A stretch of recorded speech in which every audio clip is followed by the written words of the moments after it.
Hey guys, so awesome to have you. Thank you so much for joining us for day 2 of our high-level summit. The new client acquisition summit is upon us. Yesterday, we dove deep into the one call close framework. If you missed it, the recording is in the high-level group and also on their YouTube page. We would love for you to check that out so you can understand how to sell effectively, because Brian today is going to be talking about how you can get a bunch of people to sell to. Obviously, a prerequisite to being able to sell is being able to have someone to sell to.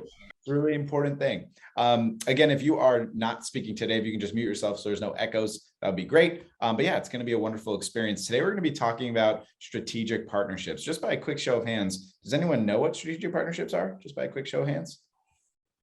Cool. Also, if you're on this, if you can put your video on while you're watching, that would be super cool. We'd really appreciate that. It makes the experience more exciting. If you can't, that's okay. But if you can, it would be really awesome. So basically, if you're driving, don't do it. Just focus on driving. It's okay. Don't worry about it. You can drive safely. That's the only thing we care about.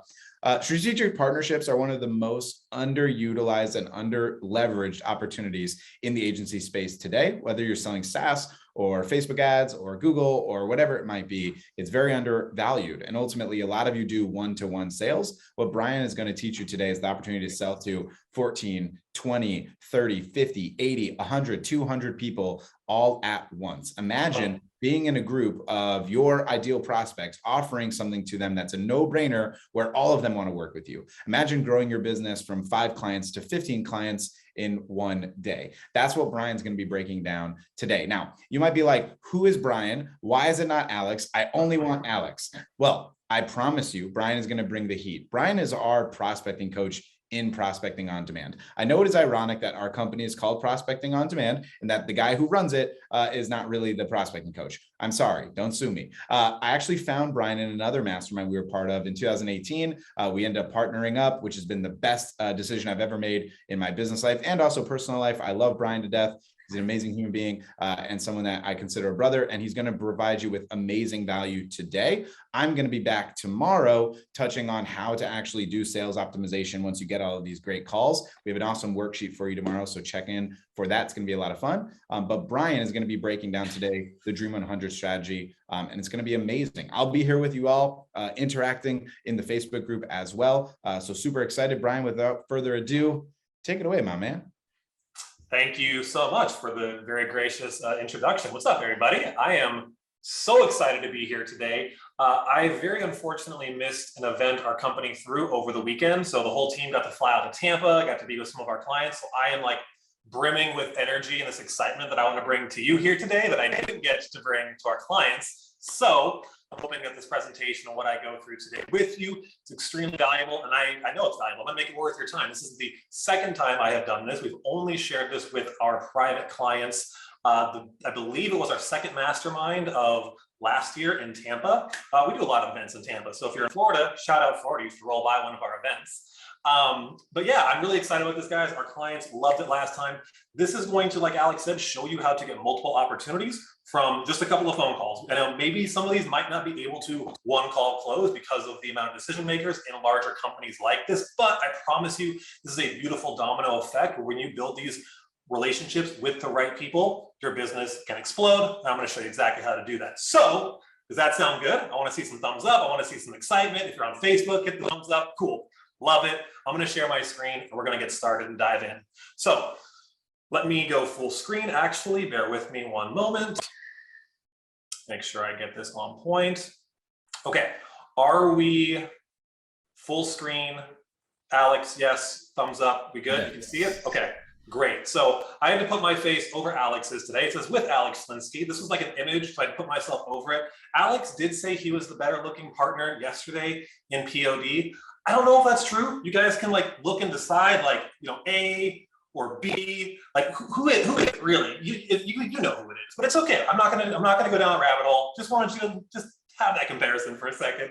But guys, today we're talking Dream 100. I'll explain what that is, and strategic partnerships. So I'm very excited. Let's dive in. As long as my clicker would like to dive in together. Okay, let me actually back this up. Awesome. So I want to do just a quick recap of some of the things we have already been discussing. So there's a lot of key systems that we like to teach how to grow your agency and things you should be considering and using in your agency. So yesterday, Alex talked about building out an optimal sales system. We're going to be getting into that a little bit more tomorrow as well, talking about dealing with objections. And today, specifically, we're going to be going into number 3 right here, a predictable prospecting system. So we lovingly call this prospecting in a box. This is our intellectual property for how we do a prospecting system. I'm going to show you all the pieces of that, and then we're going to get really specific with what we want to talk about today. But this is the number 3 key system you need in your agency. And a little bit later this week, Alex is going to be hopping back into retention and sales, like I said. So just want to kind of let you see where this all fits into the puzzle. So let's quickly recap the different type of prospecting buckets there are at your disposal. So the first thing which most people start with, and they do, is hunting. I call, it's funny, right before this, I'm talking like 10, 15 minutes ago, I wanted to come up with a good way to distinguish level 1 hunting versus level 2 hunting. So I just literally threw down level 1, level 2. In my mind, hunting is anytime you are going one-to-one to a prospect, you have found them, you are doing outreach, you took the initiative and you went to a single person and you started a conversation. Level 1 hunting, in my mind, is when you are starting to just do this in general. You either got a list of Facebook profiles to reach out to, maybe it's a list of people in a Facebook group that you're going to friend request and send DMs, maybe it's a cold email list. This is just any general list you'll compile and do mass outreach to. So level 2 hunting, something we're going to talk about today, is when you're a bit more strategic with it. You don't just want to get anything out there in the wild. You want to get the right thing out there. You don't just want like the small, I'm not a hunter myself, so don't get mad if I don't say these terms correctly here, but you don't want the smallest deer, right? You want to get the giant buck. You want the moose. You want to get the dream client, and that's what I want to show you how to do. That is level 2 hunting. So we're going to be covering that. We're also going to be covering fishing. So fishing as a metaphor, if you're going into a specific pond, you want to catch a certain type of fish. So you identify those ponds you want to, air quotes, fish in. You're going to go strategically fish there. We're going to be talking a lot about this. And then farming, this is any time where you plant your own seeds and bring people to you. In my mind, this is something like Facebook ads. This is something like starting your own Facebook group, organic content marketing, where you're bringing people to you. Now, I personally am not going to cover that here today. We do have some great trainings on that. Just a word of warning. From personal experience and working with dozens, now hundreds of agency owners in our program, I've seen a lot of times that people want to start with farming. They want to let their content do all the work. They want their content to attract people, convert them, do the selling, and they want to hide behind their computer and not do any work. I'll be honest, it's very difficult to make that work at the start of your business, even towards the middle. You really need to learn how to dial in these 2 things that I'm talking with you about today. I'm also going to take a quick breath here. I do coach fast like Alex, so there will be a replay of this. If you guys have any questions as we are going through this, please drop them in the Facebook chat. If you guys are there watching, if you're here with us live on the Zoom, go to that Facebook stream, drop your questions in there, and myself and Alex and Paulson will make sure we field those for you. Cool. Let's go to the next one. 1 second, it's delaying. All right, cool. So what's really funny to me about outbound prospecting is that when a lot of times people start their business, that's one of the first things they do. Besides referrals, besides like talking to your mom and your friends and family and people you know, they typically start with outbound. And we call this a means to an end because it can be a grind. It can be frustrating to do outreach, deal with gatekeepers, have people tell you to go to hell, be mean to you on the phone. Like there are barriers you will face for sure doing this. So we like to say it's a means to an end, where I want you guys to do outbound outreach to a point at which you have enough revenue to start investing in inbound ads. And if you're wondering how much do I need to start investing in inbound ads, there's no right or wrong answer here. I'd say probably around the $500 a month mark. We like our clients to be spending about $1,000 a month minimum on ads. But number 2 here, when you start to do inbound ads, you can create a flood of clients. It's a great strategy. We love it. But what becomes interesting as you reach these bigger levels in your agency, you start to hit 30, 40, 50, $80,000, $100,000 a month in revenue and these milestones, you actually start to go back to outbound again. And here's why. With inbound, it's very similar to just general outbound, level 1 outbound. You are really hoping that the right people fall onto your list. You're hoping the right people see your ads. You're hoping that they take action instead of you intentionally identifying your dream clients, your dream referral sources, and you taking the initiative to forge relationships with them. This is the key here. If you are waiting for your dream clients, your dream referral sources, for these good things to happen for you, maybe 1 out of 20, 1 out of 100 of your leads in 1 and 2 here will be on that list. Likely though, they won't. They're not really seeking it out. They're not hanging out in the same places. They're at that next level. So you need to take the initiative to forge a relationship. You guys with me so far? Are we understanding not waiting for things to happen, making your own luck? Can I get a thumbs up? You guys like to make your own luck? Good. Cool. So I like to give credit where credit is due. I'm going to click this button and it's going to jump ahead again on me. It's being so strange. Okay, it worked again. So Chet Holmes was the original person who coined the name Dream 100. It's a really interesting story. So essentially Chet owned a magazine. He wanted advertisers from the other publications in his space, right? So I don't know what the magazine was. Let's say it was for farming. There's lots of farming magazines out there. How do you make money from your farming magazine? So he put together a list of all of the other advertisers in the other, again, let's say farming magazines. I don't know the actual niche or the category, but out of the 167 on his list, he got about 30 of them to advertise in his magazine in that first year, and then all of them after 3 years, because he didn't just hope that the advertisers found his magazine. He went and intentionally forged the relationships with them. I'm going to give you 4 very specific strategies you can use to go do the exact same thing. So I'm very excited about this. All right, why should you care? Let's talk about some of the reasons that you should give me your time today. So this is the idea of selling one-to-many versus selling one-to-one. Selling one-to-one is fine. You can scale your agency to crazy numbers doing that for sure. What if you could sell 14 people, 5 people, 10 people, 100 people in one call? Again, to be honest here, typically it might not be one call for this type of deal, but well worth it to pursue this. And once you get to that final call, all right, time to sign up all of our clients with you. That is a big payday. That can be life-changing. I have seen this be a life-changing things for our clients. And I want it to be a life-changing thing for you guys as well. Now, again, you can be really hyper-specific about who you want to work with instead of waiting for the right people to come to you. I spoke about this a little bit already, but this is the beauty of, like, instead of just taking whatever comes your way and having to act out of scarcity and say yes to bad clients or people who on a sales call are already being demanding and already being disrespectful, you get to pick who you actually want to work with instead of just taking kind of whatever comes your way. It also reduces your need to do that level 1 hunting. So level 1 hunting, again, is just in mass outreach. You're sending messages to as many people as you can. It's really the 80-20 of prospecting, where you're slicing and dicing only down to the best of the best.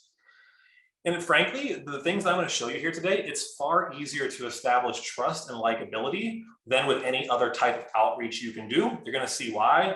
I'm really excited because I don't think you've heard of some of the things I'm going to bring your way today. Let me actually back this up just one slide. Cool. All right. So who this is for, I'm going to be really honest with you guys. So this is for someone who can create consistent results for a specific niche. It's going to be challenging if you're not actually really confident in the niche you want to serve. These are going to be at the top of their game in their field. If they don't feel that you're in a place where you can create results for their kind of business and you're just sort of a generalist, where you just sort of do a little bit of everything and your past clients are in a bunch of random niches, going to be definitely more challenging in an uphill battle. Again, you really want to have the results to back it up. These people are going to be much more skeptical than your standard prospect, and worth making sure you have those results. By the way, guys, no big deal, but just if you're here hanging out, make sure you're muted, please. There's some feedback here and there. It's not a big deal. Just make sure you're muting yourselves. So if you're really just starting out and you're on this call, like, oh no, like I'm at the beginning of my journey, like I don't have that just yet, totally fine. I want you to really zero in on more of the strategic partnership side of my presentation that I'm about to get into versus the dream client side. But if you have a niche you serve, you have something you can create consistent results around, everything I'm going to talk about here today will be relevant and valuable for you. Just want to be really clear here. If you're at the beginning of your journey, might just want to focus on strategic partnerships and that level 1 hunting we spoke about a little bit ago. By the way, what's up all the new people? Welcome, thanks for hanging out with us today. So I'm gonna tell you a couple of quick stories to get you excited about this, to show you what's possible when you start to do this.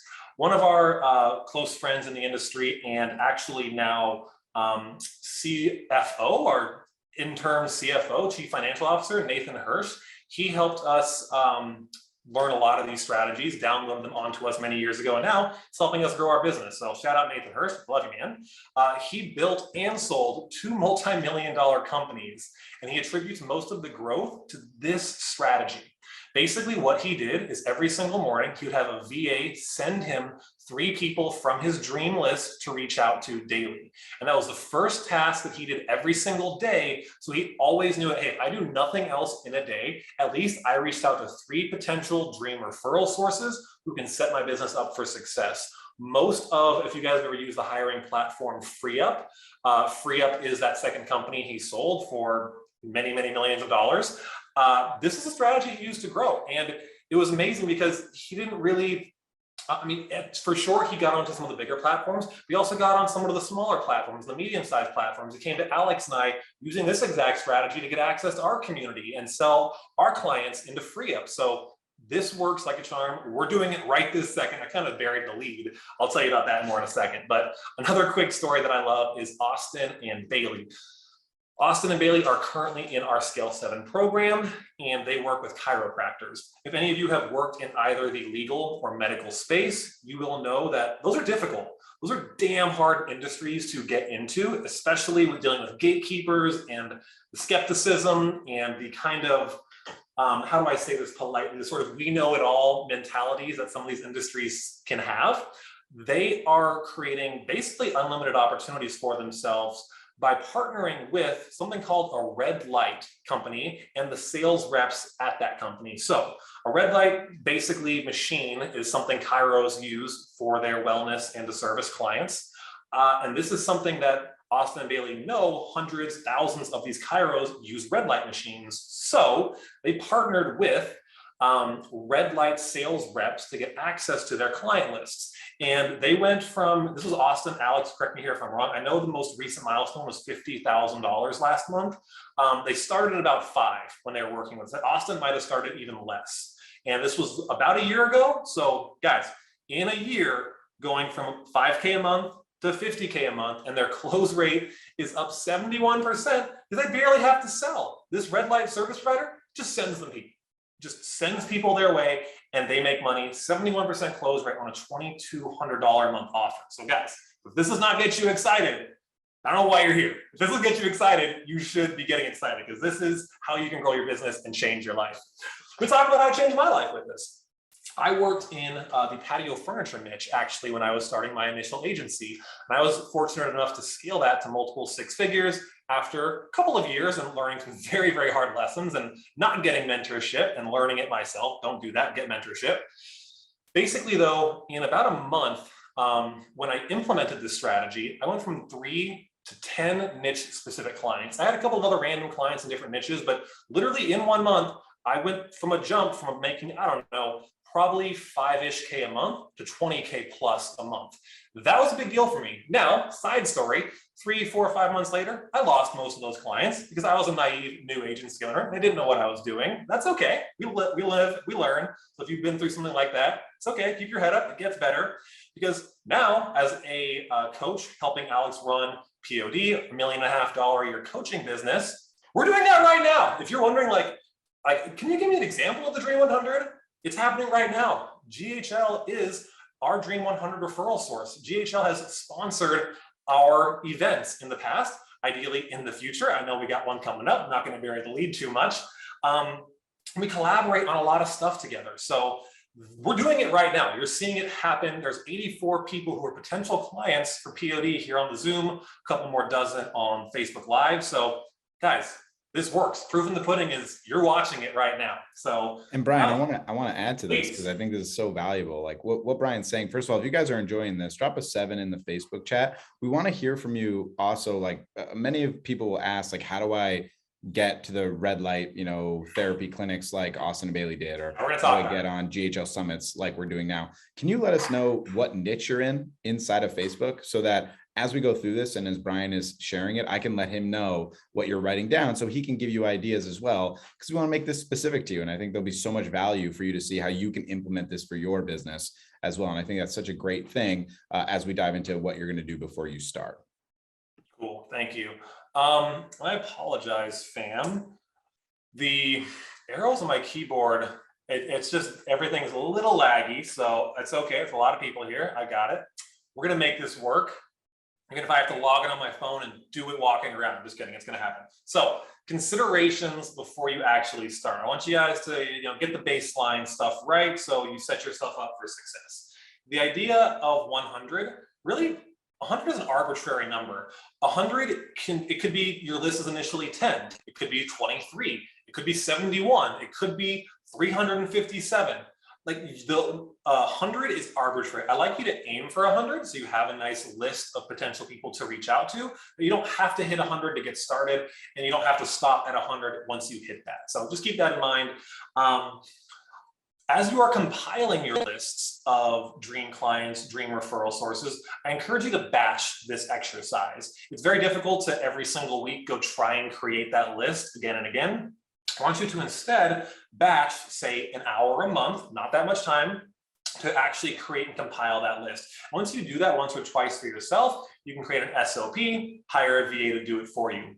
But the idea is, don't just try and do this as you're doing your outreach. Have the list of targets you want to reach out to first, have specific criteria for who you're going to reach out to, and have that list ready to roll as soon as you are ready to use it. I already talked about this a little bit. This really should not replace that level 1 hunting just yet. I really want, if you're not at the later stages of your business, you to really consider level 1 hunting, general outbound in mass outreach. Very useful strategy, and you can kind of use this on the side to complement it. This is really important, guys, as it's jumping around on me. Hey, it worked this time, cool. So this is so important, and Alex is a shining example of this. Dream 100 is a mindset. It's not just a strategy. You need to actually want to participate in your niche. If you are just in this to solely make money, to not actually understand your clients, not actually understand the industry you want to serve, and actually work hard to get good results for them, this isn't going to work. It's going to come off as disingenuous, and it's just not going to land right with the people who are at the top of their game and love the industry that they are in. And you really need to have that as well, and be someone who wants to network, who wants to connect, who doesn't just want to hide behind the computer and collect money. There's nothing wrong with that per se, but this strategy is not for that mindset. You need to adopt a, hey, I want to connect, I want to talk, I want to meet new people. Something that becomes a habit and a routine, not just something you turn on and off when you feel like it. Also, a very, very important consideration. I talk a lot about this concept of the insider versus the outsider. Do you, and I'm curious, you guys who are in Facebook, and by the way, if you're here on Zoom, go into Facebook groups, you can comment this. Do you feel like you're an insider in your industry, or do you feel like an outsider? Do you feel like someone who's sort of sitting on the fence, hoping and waiting, and like, I kind of know this niche, but I'm not really involved? Or are you attending events? Are you talking to leaders of your industry every month? Are you actually involved? I'm very curious. There's no right or wrong answer. I don't want you to feel bad if you feel like an outsider. We'll talk about strategies here to become an insider. This is very important. You need to walk the walk and talk the talk, and not look like you were completely out of place. And now I also don't want you to be disingenuous to who, or disingenuous, I think it's the right word, I'm gonna go with it, to who you are, right? Alex talked a lot about this yesterday. Don't try and be something you're not. One of our clients, Luke, he works with attorneys. By the way, shout out Luke. I think he just crossed $60,000 a month in recurring revenue. Again, started at like 5 or 6 working with us. The kid is a savage. And when he started working with us, he had kind of a silly fake boardroom behind him on his Zoom calls. He wore like a goofy suit on his sales calls because he was dealing with attorneys. And he thought, hey, I have to dress up in a suit. I got to look the part. But it kind of came off as funny. So I'm not telling you to like change your hairdo or your outfit. Just consider like, be an insider in your industry. Very, very important. Cool. Yay for the mouse. Okay, cool. Before you start, a couple more things to consider. Very quick 2 pieces of insight. Optimize your profile funnels. This is a great example of an insider versus an outsider. If I were to go to your Facebook profile right now or your LinkedIn profile right now, are you an insider or an outsider based on that perception of your profile? If you go to Alex's profile or my profile right now, you can see pretty clearly based on the headline there, the content we post, the relevant photos we have tagged, the links we have in our profile, we're heavily involved in the coaching and marketing industry. So if they go to your profile though, and they see someone who's like not really involved in the industry or just like has nothing to do with the industry, they're going to scratch their heads. Wait, who is this person? Do they really actually care about this industry? Let me do something really quickly. I'm going to actually stop this and share my screen. One of our clients who recently graduated, Manuel Bronco, I love showing off his profile. He does all of his outreach from his Facebook profile. He actually has his brother do it for him. He does a lot of level 1 hunting and Dream 100 prospecting, but all his profile does is have a very clean headline. It says who he helps, helping roofing contractors sell more roofs, sellmoreroofs.com. Great URL, by the way. I love that. Really simple headline of, hey, here's who I help, message me. He better have a link here. Let's see if he's doing this right, Alex. Okay, we'll get him a link. We'll help him out. It's okay. So ideally there's a link. All right, here. we're going to yell at Manuel now in front of 100 people and be like, why do you not have a link there? Even though he's not a client anymore, he graduated, we're still going to go yell at him. We got it. We got to show this guy the love. But what I wanted to get to was, let's say you're a roofer and Manuel reached out to you. He's like, hey, we work with roofers. We'd love to support you and see what we can do for your business. You're like, who the hell is this guy? And you go to his profile and you start to scroll through it. And you start to see, oh, okay, 16 roof jobs closed. Okay, testimonial about the siding ads are killing it. Okay, $12 per lead for roofing leads. He is demonstrating and showing like, I am part of this industry. I'm an insider. This is what I do. And it gives people massive confidence and massively increases his chances of getting a reply when he's doing his outreach. So you don't have to do anything crazy. You don't have to totally like change your profile and stop posting pictures of your cute kids and your dogs and your cats. Like that's all fine. Just include a couple of these small elements as well, so you can show people and demonstrate. Let me add something here as well, Brian, if it's okay. The value of seeing someone like Manuel's actual Facebook profile is also understanding that he gets clients because of this profile. Now you'll notice some of his posts actually don't get insane engagement, right? There's like 10 likes on that one. There's 4 on this one. The next one might have like 3 or 7.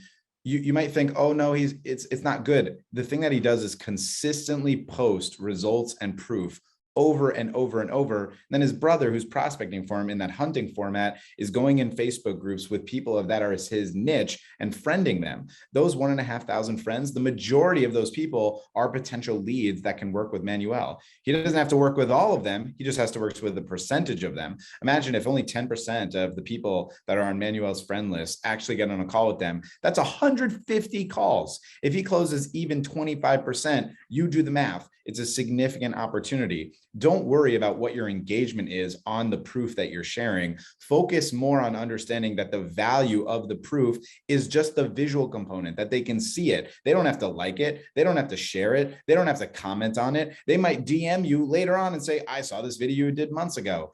Doesn't matter what's happening with the engagement. If they're seeing it, that's the opportunity. So I just wanted to bring that up too. This is a really valuable thing Brian's sharing. Yeah, I appreciate that, man. Vanity metrics are likes and comments, right? Like it helps get your content more reach. Manuel's laughing his way to the bank. And again, another great story of someone who was around 5 or 6K when he joined us and graduated around 30K and is still growing. By the way, I'm going to use this opportunity. I was going to give these away later, but if you guys want all of the outreach scripts that I'm going to give away here today, not only are strategic partnership and Dream 100 client outreach scripts. If you want the actual outreach scripts that I work with Manuel on writing that is getting amazing results for him, you got to go into the Facebook group, you got to comment, just comment scripts, and I'll make sure our team, Hakeem, will hook you up with those scripts. Just want to provide you guys with some value and give you our best messaging that really gets responses back. So again, make sure you have these pieces in place because it will massively increase your reply rates.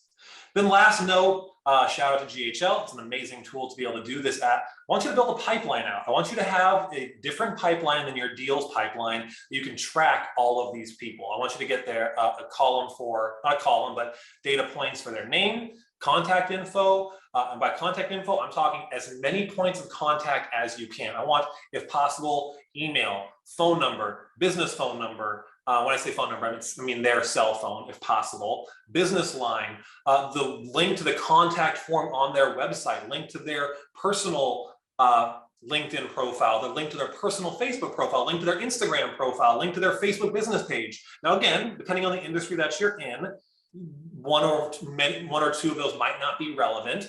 In health and beauty, Instagram is big. In white collar niche services, LinkedIn is big. So just make sure you get as many contact points as possible. That's going to increase the chance of getting a reply. We'll talk about that a little later. Make sure you have an indicator for what type of lead they are, or what type of Dream 100 client, or is it a referral source? Is it an association, Facebook group? Just make sure you have that tag so you know what category it falls into. Last point of contact, very important, so you're staying on top of them. And then any notes in general, of course. So pretty strict standard sales pipeline, CRM tracker you would use. Just have this separate for your dream clients and strategic partnerships. I'm gonna go back here and go full screen again. Cool. All right, so thank you guys so much for letting me kind of lay the foundation out here. Now we're going to get into the how-to. Very excited. Take another big sip of coffee here, take a deep breath, and give you guys a little bit of a second too. If you have any questions, comments, concerns, throw them in the Facebook Live, and we will make sure we cover that towards the end. But I also want to see some thumbs up, get some enthusiasm. Are you guys ready to dive into this? Let's go. All right, love it. I'm seeing it looking up. I've got all your beautiful faces, or the ones who are on camera, up here on my big TV. It's pretty cool. I don't think I've been in a Zoom room with this many people in a while. So love this. All right, big sip of coffee. We're doing it. The how-to. Let's go. Step one, baby. Sorry if that was a loud clap. I'm excited here. Compile your list. All right. So the first step here is actually putting the list together. We talked, or I talked a little bit earlier about the idea of doing this in batches. So once a month, spend an hour, 90 minutes to compile this list. First part of that list would be dream clients. When I say dream clients, that would be people who are making a lot of money in their industry. It could be franchises, people with multiple locations for their business, people with extremely large teams who dominate an area, anyone that kind of falls into that category. And for you, that might be something different. Maybe you have a passion about nonprofits in a certain niche, or you just happen to like people who sell a certain type of service at their business. So again, you like to work with chiros who only sell laser and red light therapy. So maybe it's more intentional. Maybe it's not just because they make a lot of money, maybe because you truly enjoy that industry. They can be a dream client, put them on that list. Second part of this list would be dream referral sources and dream strategic partners. So I'm going to give you a couple examples here. One of my favorites is a complementing service provider. This is one of the best referral and strategic partners you can get in your industry. Right now, again, that's what we're doing. GHL is an incredible complementary service to agency owners. It's built specifically for agency owners, and we serve agency owners. So instead of trying to find each and every one of you online and do our outreach and get you into our group, we're just going to hit up GHL and we're going to provide value to their community, and we're going to get access to that. So think about who are the other people who do not sell a competing product or service. Who are those people in your industry? What are they selling to your clients? This could be machines they use, software they use, maybe food or products that they buy. When I'm thinking food, I'm thinking like a restaurant who might buy from a food distributor. So start to really think, who do my dream clients also give money to? Go put those people on this list. This could be online, it could be offline, it could be niche specific, location specific. It really is whoever has access to your dream client list. Let me give you a couple examples of this. So I talked about the GHL POD example. One of our team members, Jennifer Wright, shout out Jennifer, we love her. She is taking over as head of client success. She also runs an appointment setting agency. So she's got a pretty sweet gig because she doesn't really have to do her own prospecting or lead gen. We will send her every month new opportunities to work with her setting agency. We are her strategic partner, and she works for us. She not only gets paid by us, but she also gets sent clients. So that's a dream setup for you for sure. By the way, Austin and Bailey, same situation. The red light service provider that sends them red light chiros, they also are working for. They're running ads for that red light machine company to sell more red light machines. So other beautiful things can happen as you do this. That's one of my other favorite examples. And then an example from my past, I know I mentioned patio furniture. So I wanted to work with the retailers, the people who actually sold patio furniture. So I would go to the manufacturers of the patio furniture, people who actually made it. My two best resources were a company called OW Lee. I actually made the website for them if you want to check them out. I think they're the #3 patio furniture company in the world.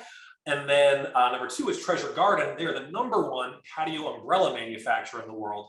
And I was able to do exactly what I'm doing right now for their clients and their client list. And it created amazing opportunities for me in my business. So really consider this, guys. Who are those people your clients pay money to? Media outlets is another option. Not really as critical here. I'm really talking PR, public relations on this, but these can be okay as options. And again, micro-influencers, people in your space who have access to an audience you want to serve, that's who we're looking for here. So compile that list, get all these people together and batch this. Step number 1. Cool. So this question comes up quite often. It's a great question. Where do I actually find these people? So I wish I would have categorized these a little bit better. That's okay. I'm going to break it down for you. If you are looking for dream clients, Google My Business. So Google Maps, and when you search like chiropractors in Austin, Texas, and Yelp are great platforms because they will show you who, based on reviews, are the top performing or top ranked, top reviewed people in your niche in any given city. So what this might look like is you can have your VA or yourself go to all of the major cities across the United States, Canada, Europe, wherever you are located, have them grab the top 5 most reviewed and highest rated people from your niche in that city. That's one way to do this. And people who have more reviews obviously have more customers. They get a lot of the traffic. It's a great way to pick the people who are cornering a market in their area. Niche specific websites. So this would be anything like Houzz or Thumbtack. There's a lot of them out there where, like Zillow, for example, also where you can see the rankings and ratings of any given niche in any given city, just for actually 5 seconds, because I love Houzz so much. And I'll give you guys live examples of me doing this. Houzz, if you're working in any industry around construction, designing, planning, like look at this. They have everything from garage building, landscaping, appliance repair. So every niche in the home space. So let's say I wanted to work with home remodelers. I would click here. Hopefully they haven't changed the platform too much on me. They haven't, cool. I'll pick, let's just go to the first one. We'll say Albuquerque. I love how the site doesn't work. Here we go, Albuquerque. And let's say I'm wanting to work with this niche. So I can start to scroll through, okay, 46 5-star reviews. Boom, he's for sure going on the list. I think this is the same person. So you're kind of seeing, okay, now, wow, 1,000 reviews? That's damn impressive. They're going on the list. These other ones, it's like maybe 15 reviews, 10 reviews. Okay, they're sort of in the middle of the pack. I'll put them on the list. But anyone who doesn't really have reviews, it's like kind of skip over them because they're not really gonna, this isn't the only indicator, but this is a good indicator and something you can use for sure. So event websites, if you ever heard of Eventbrite.com, there's a bunch of versions of this. That's a great place to find niche specific events for strategic partnership opportunities. Locally, if you guys are in any major cities across the United States, for example, there are lots of niche specific meetups and groups that meet locally and would love for you to come provide value to them. I'm full of stories today. This is good. Storytelling is good. Another set of our clients, Ashley and Cody, through this type of outreach, happened across, and Alex shared this story the other day, of a landscaping group that meets locally. They were able to get an opportunity to go speak in front of those landscapers and created some really good opportunities from doing that, just because they were doing this type of outreach and they found that out. You're not going to find this stuff out unless you ask. And then of course, Google search is another really easy place to sort of use those keywords like association or group or meetup. So just plug into Google your niche, and then the words association or group, and kind of play with those to see what you find. Marilyn, by the way, shout out, I see her on this call, Marilyn Jenkins. Hello, nice to see you here.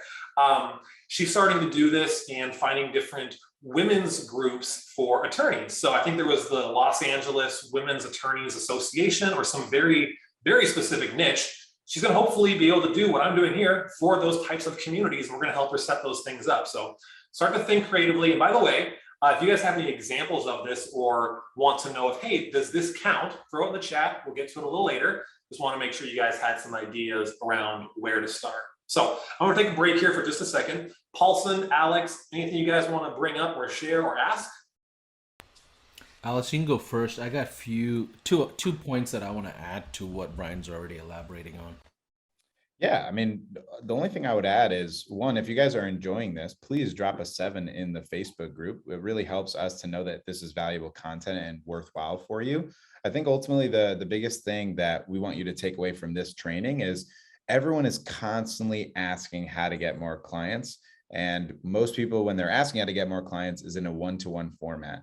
The opportunity that Brian is telling you, in some ways, it takes a bit longer. But if you have the opportunity to get in front of 20, 30, 50, 100 of your prospective clients while you compile this list and have some VA outreach for you, the massive growth potential of your business is unmatched with anything else in the space, including advertising. This is an unbelievable opportunity to do it with. And I guess the only other thing I would note that's available as well is the simple ones, right? Like the simplest reach outs, like doing BNI, for example, or Toastmasters. Those are also available opportunities for you to create these great opportunities for your business, especially if you sell GHL just as a SaaS product. Yeah, to add on to this, let me give you guys a bigger picture of the agency launch, right? There's only two ways to launch this thing. Organically, create these relationships, stream 100, build networking events, all these different things. That's the safe route to go. The other route is obviously paid ads, right? But here's what I know, and I've observed thousands of agencies today, as you guys can imagine. What doesn't work organically is not going to work on paid ads. If it stinks on organic, it's going to stink more on paid ads. So what Brian's talking about today is a more sophisticated way to get in front of multiple people at once with the Dream 100, all those great strategies, right? But think about what you can do on organic side. You can prove the putting on your offer. You can figure out how you like your industry. You can really be an insider at some point, understanding what they do, what they don't do. And then after a few months of you getting your organic clients, you will feel a lot more comfortable going into paid ads with full force, okay? So the Dream 100 idea is to really prove out demand for who you are as a business offer, right, in the market. And that's really the biggest takeaway that I always think about, is the bigger picture of the business. Like, does people want to buy your service? How do you know? You've got to do organic marketing in the beginning to then go into the paid advertising. So I just wanted to add that to what Brian's already kind of laying a great foundation here for us. Awesome. Thank you so much. And I am going to jump back to a slide here towards the beginning briefly for those of you who maybe hopped on later or now can see the full context here. Absolutely. I like to start with outbound to prove this, get it proven, go to inbound, get consistent results for your clients. And now you can start to really level up to these more specific, sophisticated outreach strategies, which also can work towards the beginning of your journey. Just like I mentioned earlier, focus more on the strategic partnership side, not dream client side. If you're just starting, if you got a little more experience, both are 100% at your disposal. So love this, guys. I'm super pumped. This is my jam. I love this stuff. So thank you so much for participating here with me today. Cool. Let's hop on to step 2. So let's talk about a warm-up process. This is definitely more for you if you are in a place where you don't have as much clout in your industry. Just being transparent, it's a little easier for myself and Alex, especially Alex, I guess he's a better looking one, when he does his outreach to get people to respond. People typically know who he is. They want to be involved in the community. You can get there, right? It's okay. We all started somewhere.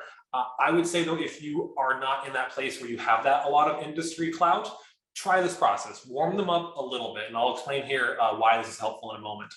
So the first thing I want to encourage you to do is just follow them on their main platform. It doesn't even have to be like their main platform if they're not an influencer, but follow them on their Facebook, on LinkedIn, connect with them on Instagram.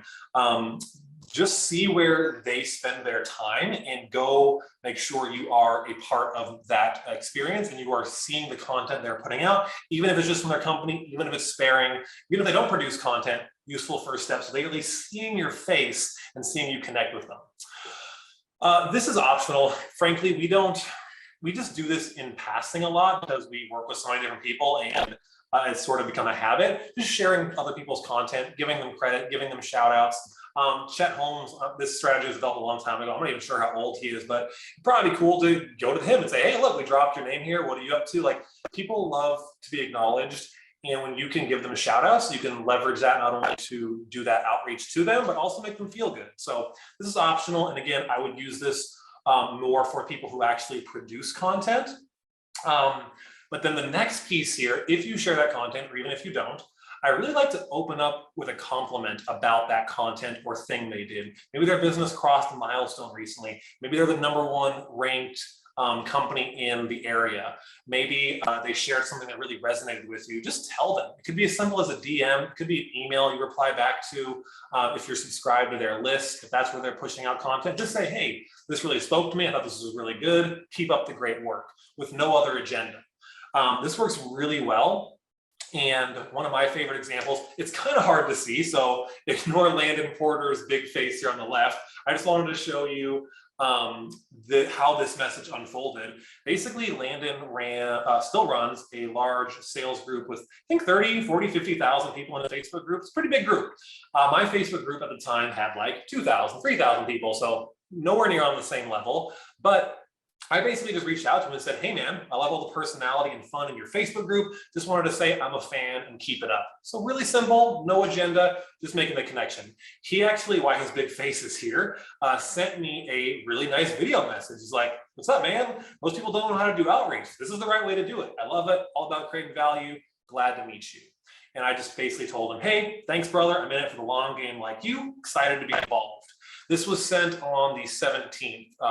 I'm sorry, the 2nd. Holy crap, this is back in 2017, guys. This is crazy. This is universal, right? This stuff has been working for decades and will continue to work for decades. This is like business 101. I'm just here to make sure you know how to use it. I thought this was the 17th. That's hilarious. 5 years ago.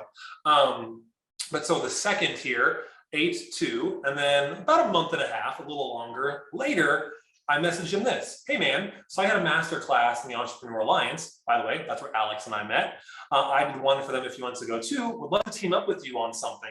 Would you be into doing an infographic on sales? I'll do all the legwork on this. He's like, right on, let's get on a call later today. We'll figure it out. So it was as simple as just making the ask. Hey man, I like what you're doing. Hey, I saw you created this piece of content. Can I maybe come in and produce this content for your group as well, or your community? We were able to go on a live and get some opportunities from his business. So let me give you guys another real life example of how this might work. I'm not going to go share my screen again. I'm going to keep it here in the presentation, but let's say another one of our clients, I'll share this story. We're doing outreach to loan officers. They found locally that a loan officer association with dozens of members was in their area.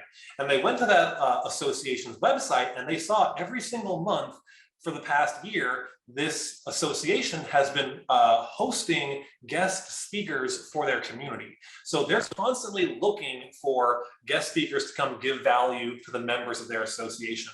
When you do this type of outreach, you are making their life easier. They don't have to go find the speaker. You're basically serving it up to them on a platter. Hey, I can provide some value around blank topic. I saw you just did one 2 months ago on this. Would love to provide you with some value. Would you be open to that? Again, if you guys want our scripts for this, just drop scripts in the Facebook chat. We'll make sure we send those over to you and we'll show you what's really working. But yeah, guys, this stuff works. Just wanted to actually give you some proof in the pudding here. All right, so let's get into, I'm not going to call it the meat. We've been in the meat of this for a while now. So again, thank you guys for your patience here on this. I'm very excited. We've got another 30 minutes or so. We're going to do some Q&A at the end. But let's talk now about the actual strategies you're going to use to build these relationships, forge these relationships, and really communicate and get in front of these people. So choose your outreach strategy, step 3. I would say least amount of value for sure, and the least amount of time would just be making a direct ask. So this would be not for dream clients. We'll talk about that in a minute. This would be for strategic or referral partnerships. And basically the goal is to get referred directly to this person's or business association, et cetera, their members or their clients. So this would be like what we're doing with the GHL right now, what Austin and Bailey are doing, what Jen's doing, what Cody and Ashley are doing. So you get referred to people's clients.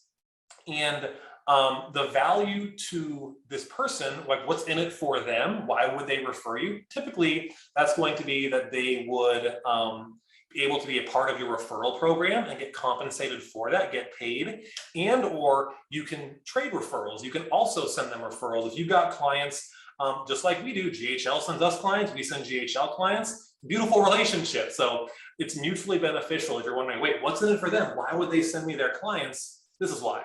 And this outreach strategy basically involves you just making the ask, basically just putting it out there. Hey, Bob, I saw you guys create red light machines for Kairos. We actually serve Kairos and help them sell more red light marketing services. Would you be open to a quick phone call so we can see if there's a way we can refer each other some business? That's it. You just make that ask in terms of, hey, saw we both serve the same industry, love what you guys are doing. Would you be open to a quick call so we can see how we can support each other? Nothing like kind of backhanded, no Trojan horse, just straight up making a casual ask. This is a great way to, with pretty much no effort, get phone calls with people where you can create mutual value and create massive growth for your business. This is exactly what Austin and Bailey did for this red light provider. They just found him, reached out. He said, yeah, I would love our clients to be able to sell more red light services. Let's talk about it. And now they're making a lot more money in their business. So this is the first thing, just making the ask. Hey, can we team up together? This is strategy number one.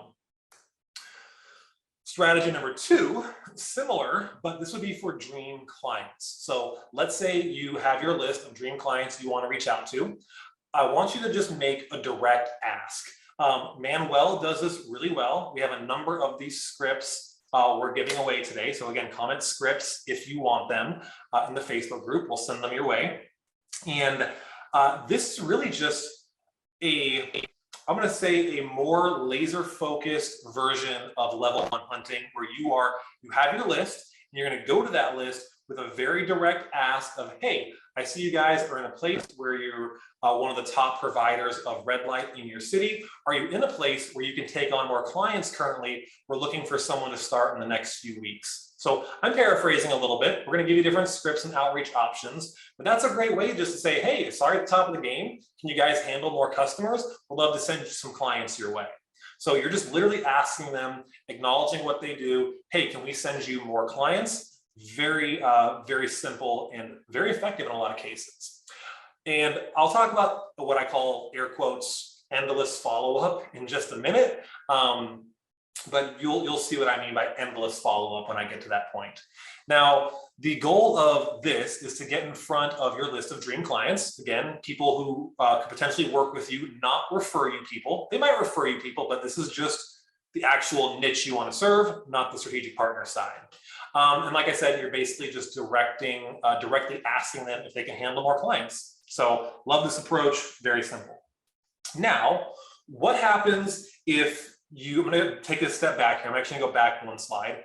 What happens when you do this for a strategic partner or a referral partner and they don't want to talk? What if they ignore you? What if they're just not interested or not giving you the time of day because they don't really care? So the next step of this would be something I call a content partnership. And I know I've kind of casually joked that we're doing, what you're seeing Dream 100 Strategic Partnerships live right now. Like you're seeing it happen. This is very meta. I'm talking about it while I'm doing it. This is what it is, where you are actually, your goal is to get people coming to you interested in what you do because you produced a piece of valuable content that your strategic partner either sends to their list, hosts live, hosts in person, basically anything where you are going to go into a pond, you're going to go fishing in the pond with the fish you want, online, offline, for your niche, and you're going to give value. It can be a presentation with a deck. It can be literally you just talking to them, doing a QA, but this is really valuable because again, you are making their life easier. You are making it so that they're providing value to their community, their audience, but they don't have to think about it. You just show up, you give them the value, Paulson gets the smile and give a thumbs up, and it's easy. They get to support you guys, we get the benefit as well. So this is one of my all-time favorites because it's the one that I have leaned on heavily in my own agency and in POD. It works like a charm. Kind of a pro tip on this one. I want you to make sure you follow up with everyone in the group directly. If possible, you may not get access to the list. It may be a larger group that it's just not possible to get the full list. But I want you to, as effectively as possible, make sure that you are doing outreach to that group. Now, one of the best ways to do this is to give away a resource. Hint, hint, wink, wink. You've been seeing us do this throughout the day as well. What I like to do in this case, though, especially if I'm going to go speak locally or it's going to be like a smaller, more intimate group, I like to have them text me to get something. So I would make that call to action at the beginning, middle, and end of my presentation. Hey, I'm going to give away this deck, this resource, this thing. If you want it, text this number, get out your phone right now, hold your phone up, let me see it. Okay, great. Type in this phone number and text PDF or deck to that number. I will personally send you this later. Now, what you're doing there is not only getting them to opt in, give away more value, you now have a list of phone numbers of people you can personally call and follow up with who participated in your presentation. So very good strategy you guys can utilize and take. One of our clients, Derek Barron, he works with chiropractors as well. He actually just spoke in front of 100+ chiros at a convention in Vegas. They were a little bit stingy about providing him with the list, but he was able to use a call to action like this to create some more opportunities for himself. So very, very useful. Make sure you're following up with them. I'm gonna lean into this. I'm not gonna rant. I'm gonna lean into this point a little bit more though. This is again the idea of don't just let your content do all the heavy lifting. If you did the effort to go find the strategic partner, to create the deck, to do the presentation, do all those things, and then you're just going to wait and hope that everyone follows up with you and gives you money, don't do that. Be the one who takes the initiative. If you already got those people there, you go follow up. You take the initiative. Hakeem, one of our amazing team members, he's going to take the initiative for us. He's going to be talking to you, make sure we provide you with some value. If there's a way we can help you, great, we'll talk about that. If not, no worries, we're glad we can help. But this is an effective way to really squeeze all the juice out of this orange as you are implementing the strategy. Now, my next strategy here that I'm going to share is one of my favorites and least favorites. I'll explain why here in a second. So this is something you probably have not heard of. If you have, I'd love to know, drop in the chat or just like give me a wave, but this is something no one really talks about, and it's what I call the interview offer.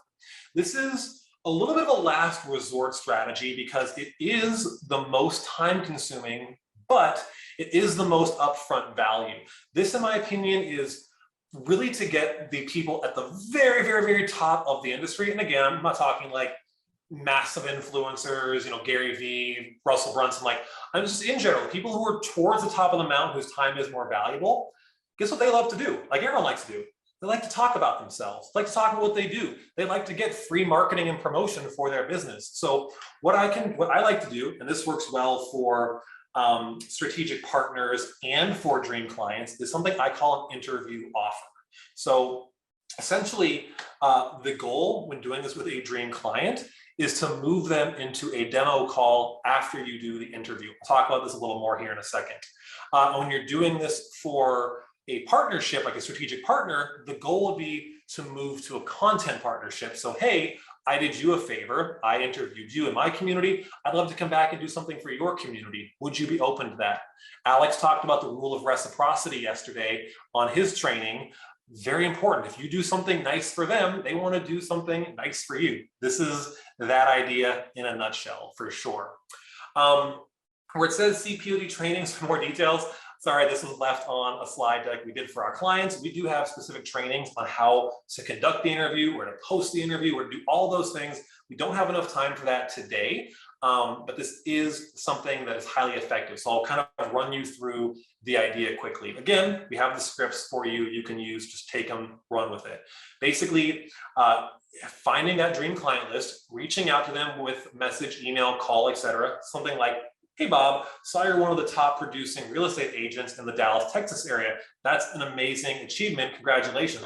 I'm actually working on putting together a series of interviews to feature the top real estate agents in Texas. Would you be open to participating in this interview series? That's it.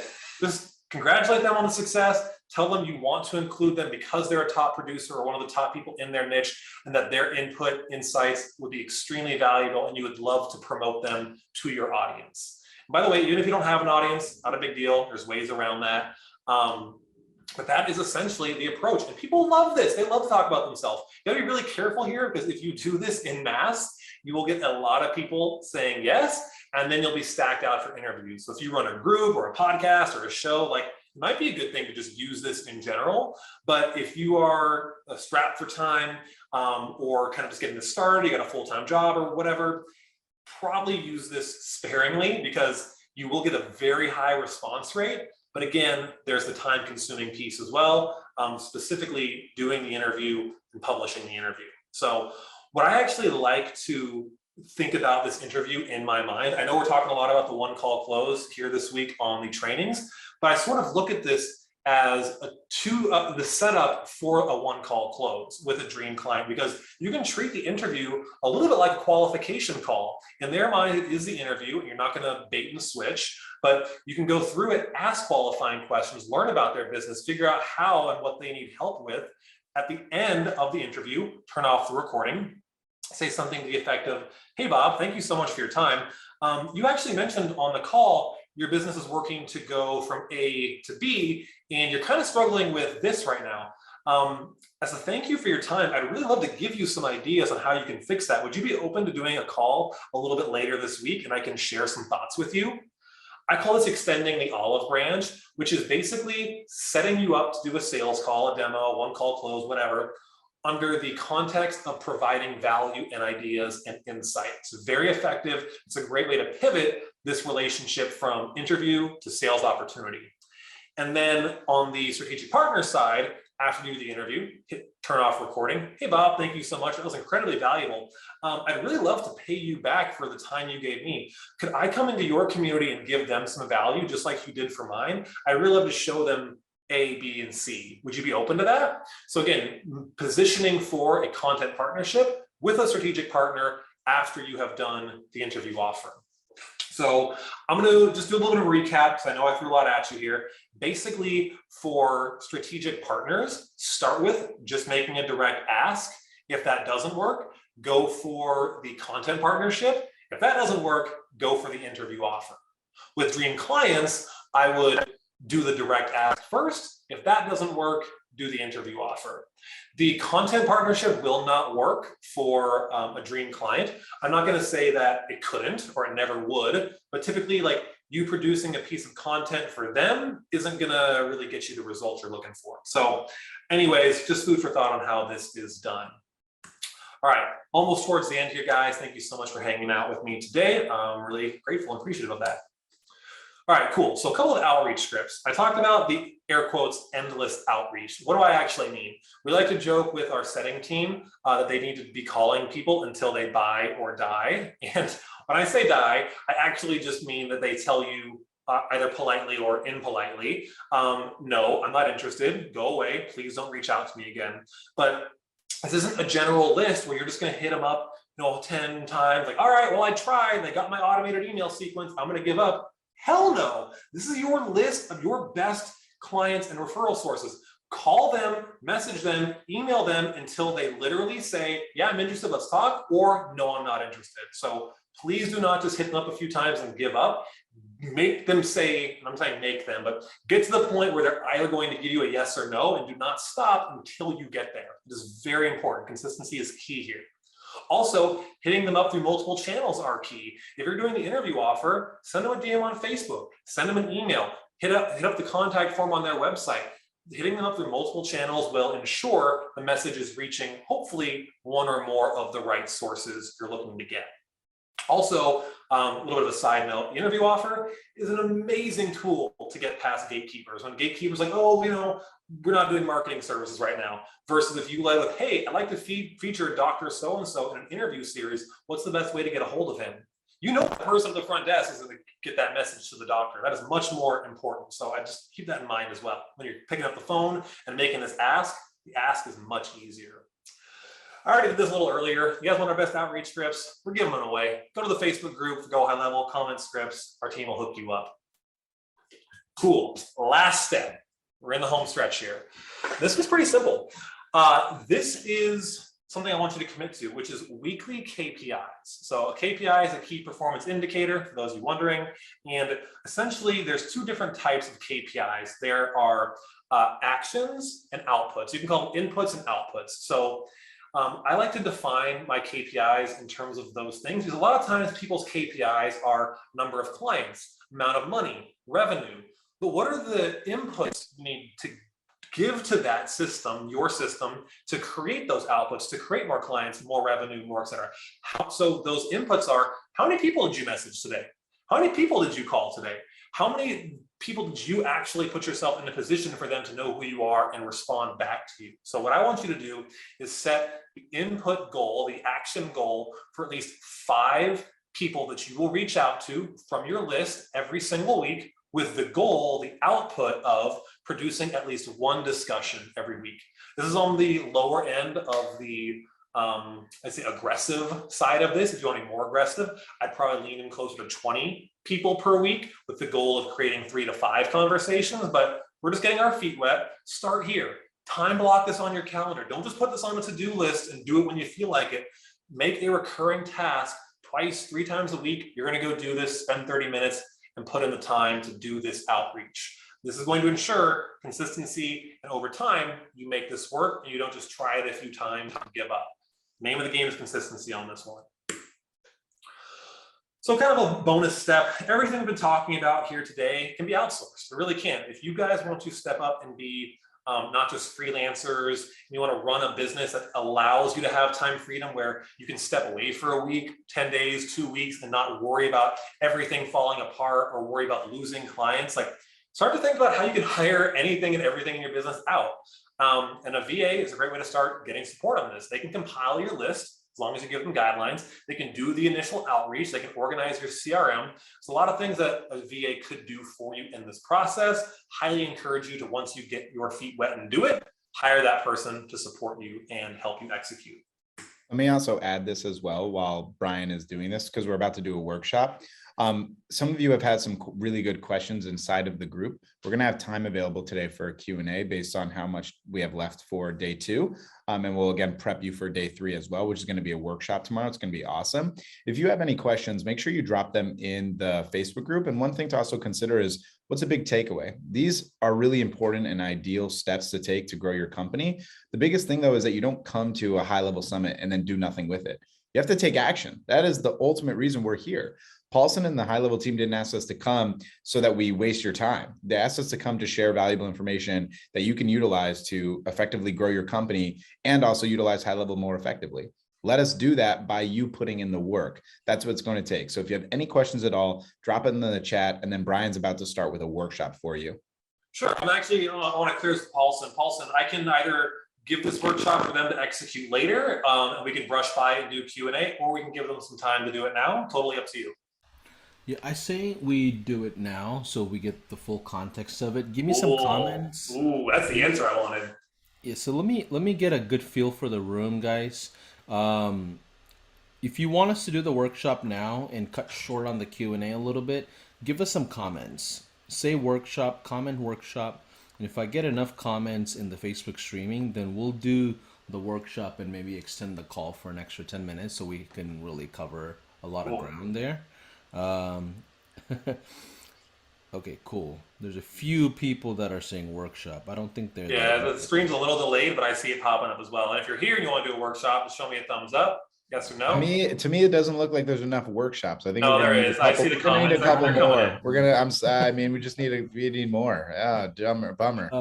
No, they're coming in. They're coming in. Okay, cool. One quick takeaway that I want you guys to really pay attention to is, some of you that are a little bit more experienced, you may feel like some of the suggestions Brian's sharing, Alex sharing, might be a little too elementary for you. And I'm going to rock your world, because I promise you, even at 8 and 9 figure businesses, we go back to the fundamentals of how many offers did you present today as a sales team?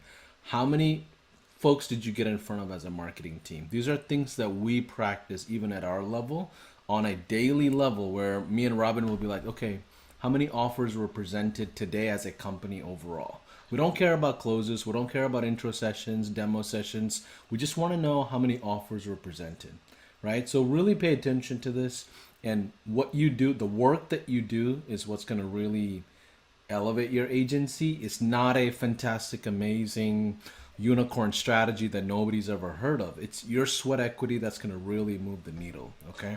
So let's go ahead and continue with what Brian's got to share here. Yeah, let's get into the workshop. And just to add a little bit to that, Paulson, thank you. You guys need to be doing the common uncommonly well. I'm a big basketball fan. I played a lot of basketball growing up. And I used to hate that our coaches push so hard on the fundamentals, doing the basics. Like, I just want to go play ball. I want to like swat the ball out of the sky and dunk it. I'm 6'6", so I used to be able to dunk it. I probably still could. I need to try again. I might hurt myself. I'm getting a little old. But guys, do the common uncommonly well, and you will grow your business. Don't try and do all the fancy stuff. Don't try and grow your Instagram following to 100,000. Like, do the outreach to the people who will pay you money, and you'll get money and you'll grow your business. I promise you, it's great. So let's do a workshop. I love this workshop. We did this at our event. It says we're going to put on a 10-minute timer. I'm going to say more like a 5-minute timer. Just so we can have some time for Q&A. This is something you guys are more than welcome to screenshot. I would encourage you to do that. This is just sort of something you can start to do to grease the wheels, get the foundation laid out. So I want to set a 5-minute timer. I want you to compile the following. Again, if you can't get this all done right now, no big deal. Screenshot this, do it later. This is just to get your feet wet. I want you to write down in a Google Doc, on a piece of paper, I don't care, somewhere, 3 niche specific groups and or associations, 2 Facebook groups your dream clients are in, 1 product or service provider who serves your niche, who could be a strategic partner, 1 podcast your ideal clients listen to, 1 magazine or publication your clients subscribe and read, and then 1 micro influencer, whatever you want to call them, who serves your industry. If you guys have any questions about this in Facebook and how to do this, how to compile it, I will be answering them. But Paulson, I'll throw on a 5-minute timer right now, and we can give them a chance to do this. Yeah, but Brian, what do I do when I didn't pick an industry yet? I'm still trying to figure that out. It's been 5 years now, and I've got JHL for 6 years. I haven't picked an industry. So all of you that are in that dilemma, go eeny, meeny, miny, mo. Just pick one because they all suck. I promise you. You got to drink the poison that you want and put in the sweat equity, and that's the only way you're going to move the needle. And I can tell you from personal experience of struggling and scaling, and either way, put in the work. So the workshop, just real quick. So niche groups, you're talking about like associations, communities. What's context to a group? Like, what Sure. Is so I'm thinking more specifically offline groups in this case. It could be a group that maybe does some meetings on Zoom online, but this would be any local meetups that have your niche in it. You might have to drive over to a major city, or maybe though they do some online meetups as well. Associations are a great one. Again, if you go into Google and you just type in, like you can all do this right now, I'll give you a little cheat code. Just type in the niche you want to serve, type in a city area, and then the word association. So it could be Attorney Association in Detroit, Michigan, Chiropractor Association in San Diego, California. Just start by some of those keywords and you will get a lot of good options to start with.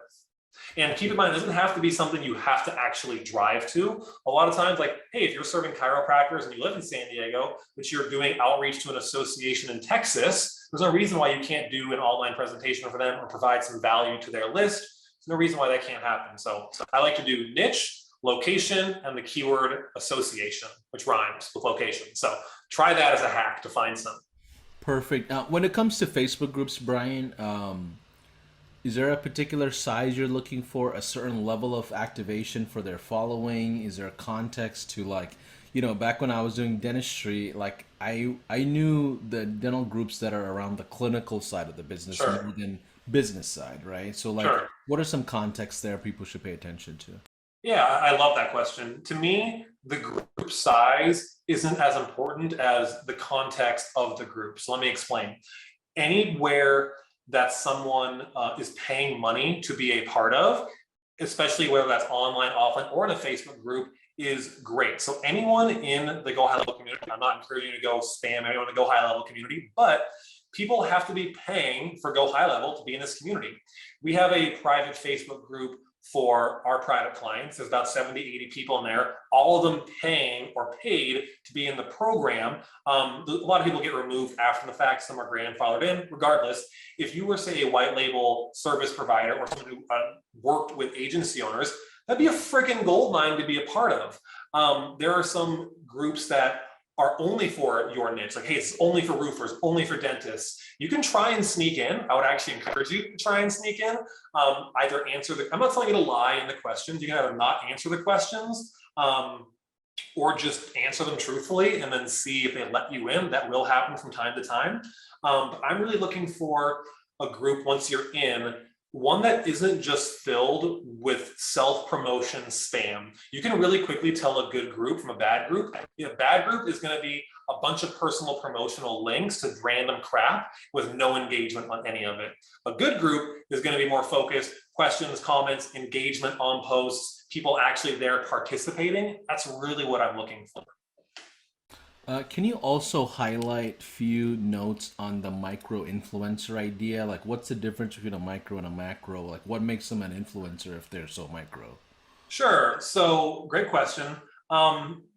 It's weird. There's not really like a black and white number for what makes you a legit influencer. Like, once I pass 1 million followers, I'm an influencer. I use the word micro here because a lot of times there's just going to be people that are a little bit unreachable. I mentioned Gary Vee, Russell Brunson, Grant Cardone, some of these people in different industries, they're just not going to be able to get a hold of them, possibly, depending on if you're doing the interview offer and you have a decent following on your podcast or channel or whatever, maybe. But I like to go for people a little bit lower down on the totem pole, a little bit lower in the pack, where they maybe have a couple thousand followers, maybe it's only a few hundred followers. But when I say micro influencer, this is any individual who has a following of your ideal clients.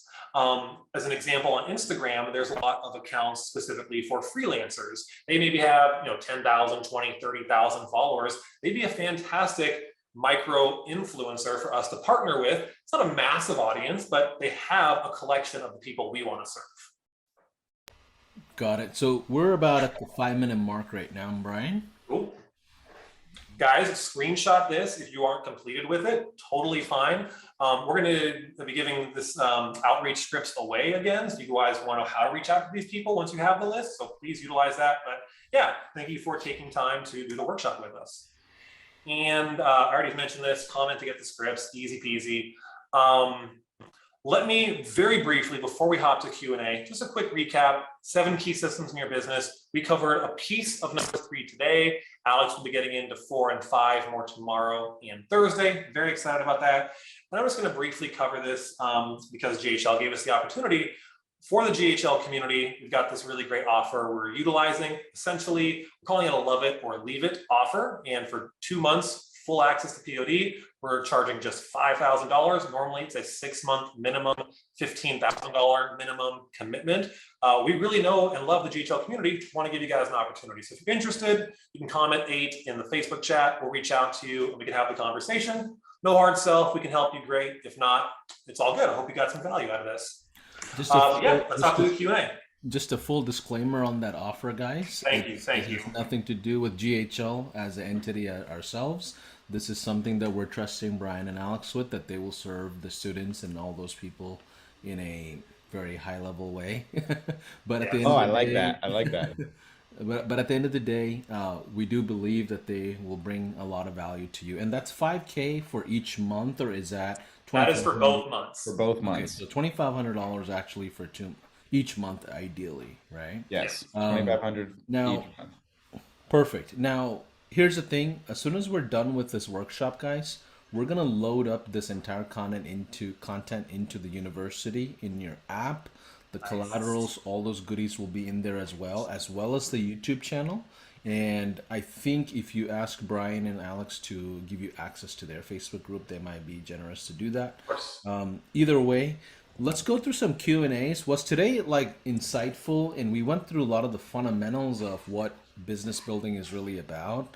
One of the great things that if you read the book, The Ultimate Sales Machine by Chet Holmes, is he goes through verifying the volume of offers that you're presenting, the volume of phone calls that you're making, and almost every time when he does those audits, people just don't do the work. That's literally what his book talks about, is people don't do the work. They try to shortcut corners on figuring out how to get a ton of leads and things like that. And it all goes back to the amount of work that you put. Let's go through some Q&As. Alex, anything you want to bring up? Yeah, just thank you again so much for your time yesterday on the sales coaching. We spoke a lot about how time is the most valuable resource we have. So we're just super grateful that you gave us this time.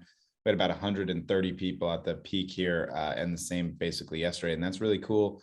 We love doing this. It's something we're super passionate about.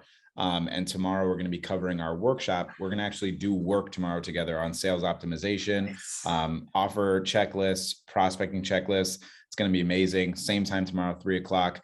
If you have any questions right now, shoot them in here or unmute yourself and let Brian support you. I think Let me Sean let Gavitt Paulson has something. actually, and he's fielded from Facebook Live. I did see a couple come through Yep. there. Yep. Um, I've got a few questions in here that we can get started with, Brian and and Alex, then if you're okay. Sean Gavitt. I think I saw you raise your hand. We'll definitely go around here as well.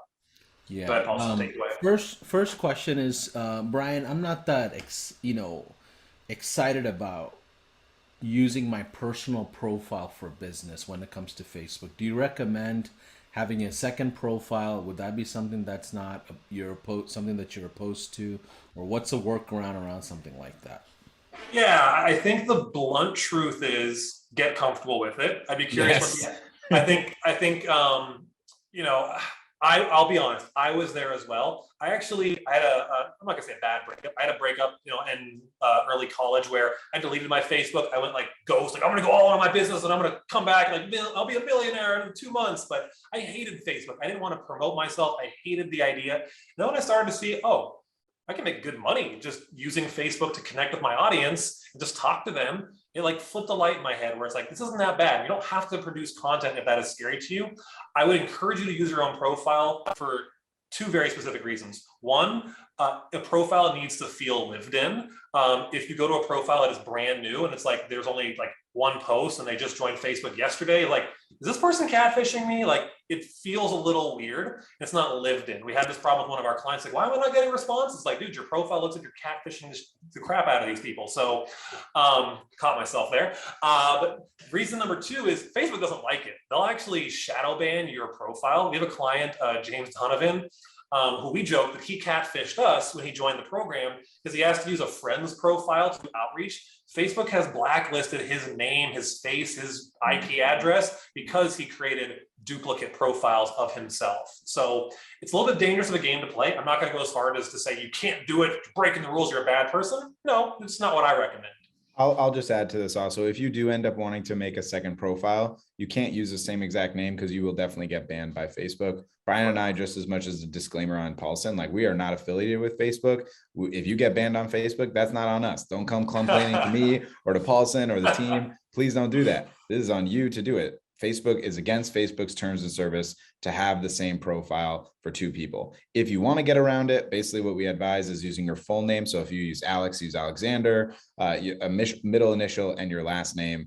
But just use your personal profile. It's not that big of a deal. And your friends and everything will support you. So it's a good thing. Honestly, guys, you really have to look in the mirror and ask yourself why do you want to hide behind the industry that you're wanting to help? Like, you have to ask yourself that question. And if you have a hard time deciding what that is and how you want to serve, then you've got the wrong industry. You probably are not passionate about it, or it just doesn't make sense for you. Go to the industry that you see yourself in, and that way you can talk about it. It's part of your story. It's part of it's part of you, and that's how you have to really think about it. For everybody that's in the traditional side and you're spread thin doing, five different industries, and you're trying to figure it out, I'll just continue seeing you on all webinars for the next couple of years. You won't be doing a lot of sales, I promise you. Brian, the next question, let me skip over the next question and go to Sean Gavitt. Sean, how are you, my guy? Doing great, Paulson. How about yourself, sir? Doing well. Let's go with your questions. Yeah, first, thank you, Brian and Alex. I think I speak for everybody when I say really appreciate what you guys are doing. This is good stuff, whether we knew it or not. You're filling a lot of blanks. And I can't go through one of these without asking a question. Therefore, I'm going. Totally fine. I'm excited for it. Hit me. The question is about the providers and getting local presence. So Paulson and I have discussed me re-niching. I'm not going to get into details, but Sure. I know the exact other niche, and it's a federal niche. So I'd like to hear what your thoughts are from a perspective of my providers only work at the federal level versus working at the local level. You know, there's I business have a that thought. Is there any political organizations around this niche? not political, more common goals. So I'll tell you, it's Do they VA have disability local law, meetups or quarterly events or anything of that nature?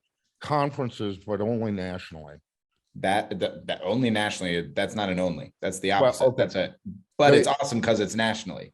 Yeah. So Last year the was opposite. You Indiana, want to sponsor right? those events, you want to be at those events, you want to have, you know, good marketing, like having a what's that word? The QR code, like having a QR code on your business card to make them an offer. Like you need to be at those events. That is a requirement. This is a different example. We have a client, Dar. He's actually done a couple high-level spotlight sessions with you, Paulson, amazing guy.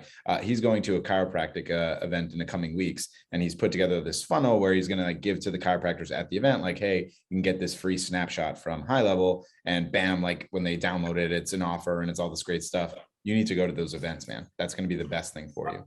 And I would add that because those events only happen maybe once a year, twice a year, et cetera. Like, you can't just wait for that to happen. I would also really encourage you to utilize the interview offer. Make that list of the really important people who have decision-making power, who have influence, who have connections in that space. Utilize the interview offer with them. Hey, so-and-so, I'm looking to put together an interview series to feature the top blank, whatever they are. I'd love to feature you and have you on here. Would you be open to that? And the idea is use that to forge a relationship with that person. And then ideally between events, you can get direct referrals from that person, or even possibly access to doing some sort of content partnership as well.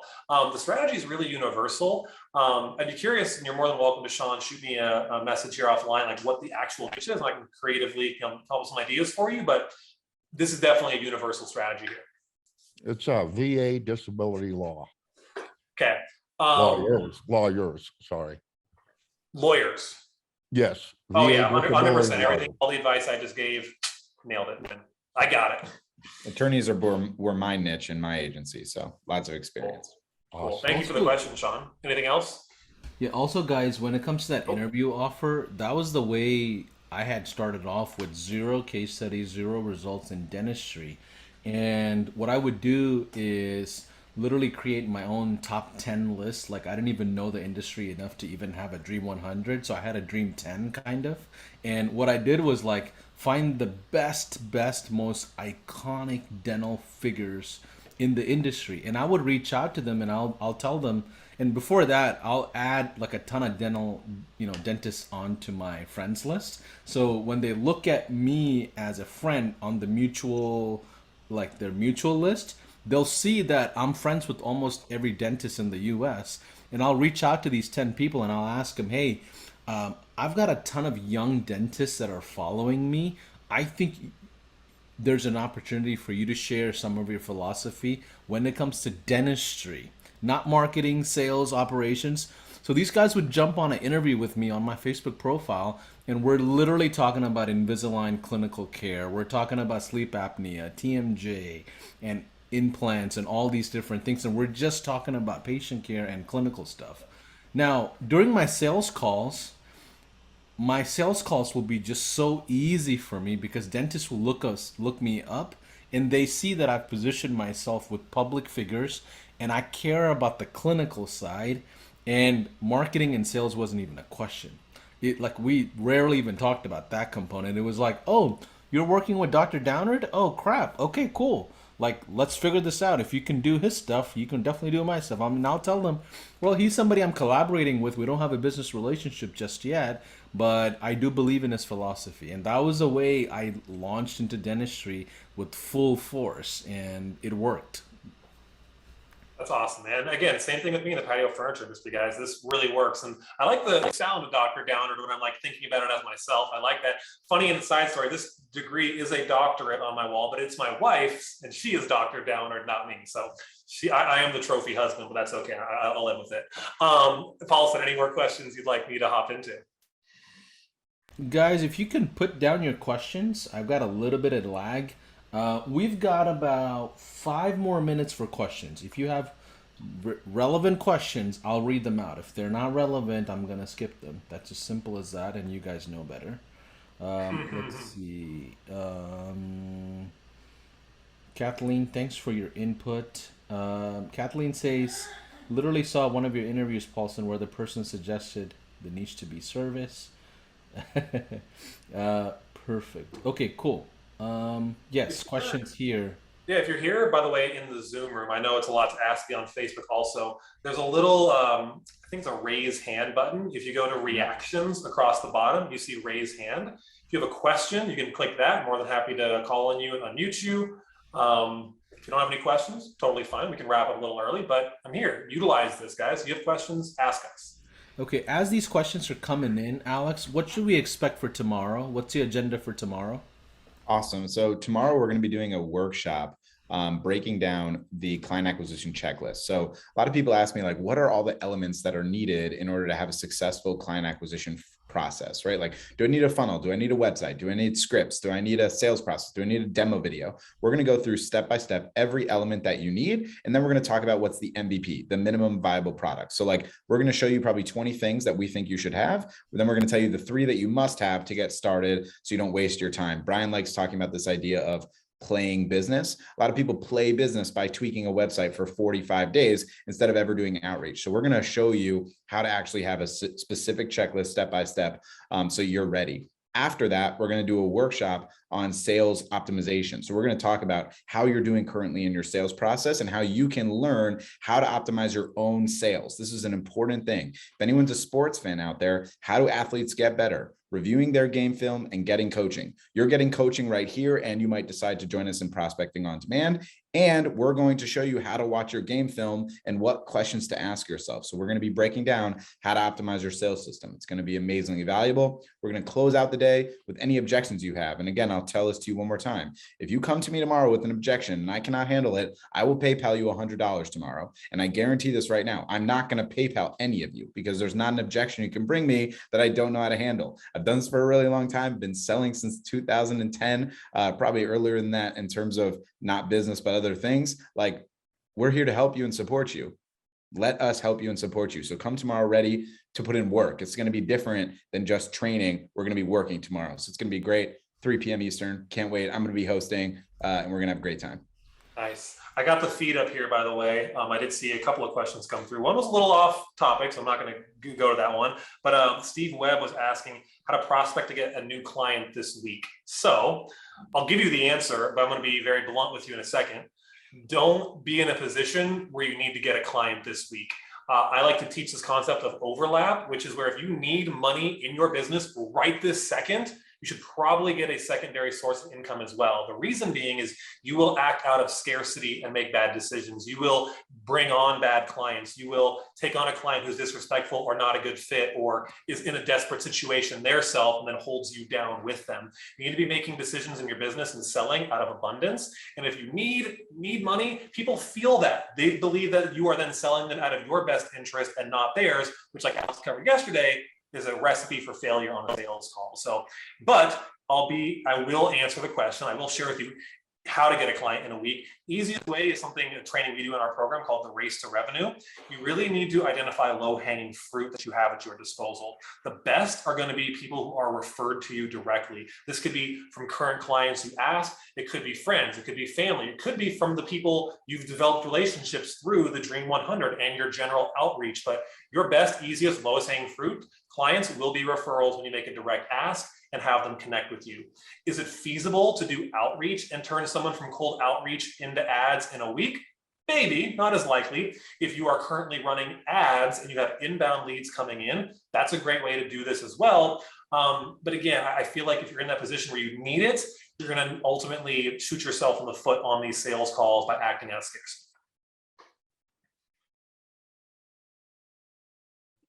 The live chat kind of went away. I'm gonna go open that up one more time.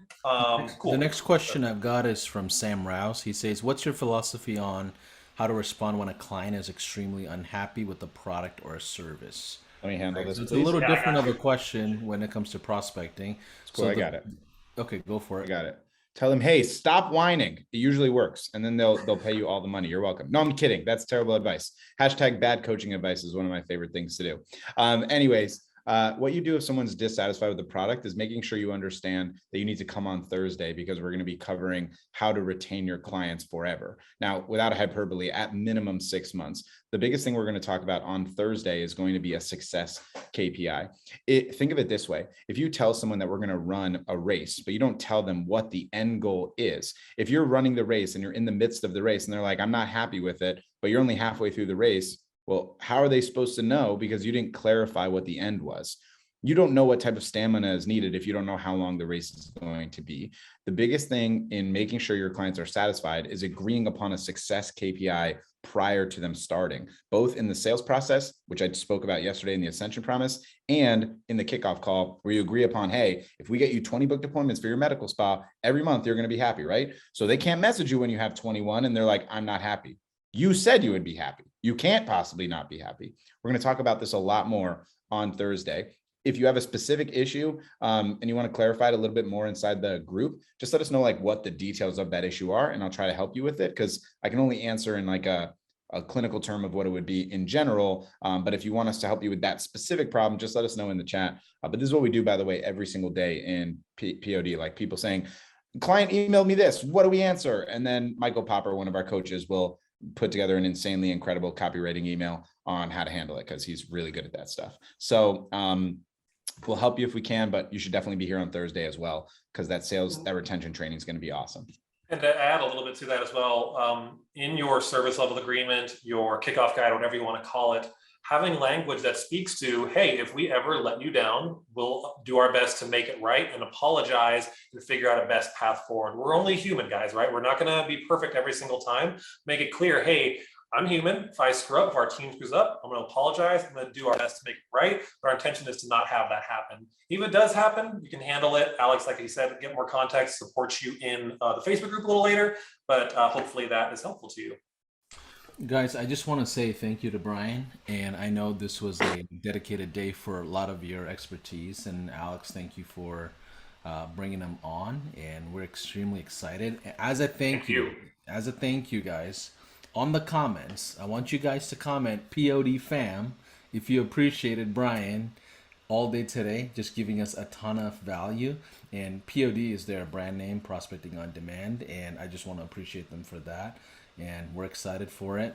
Tomorrow is day 3. It's a bit more on the workshop style. We're going to get a lot of work done, so be prepared, get your pencils ready, and we're going to get a ton of value out of it.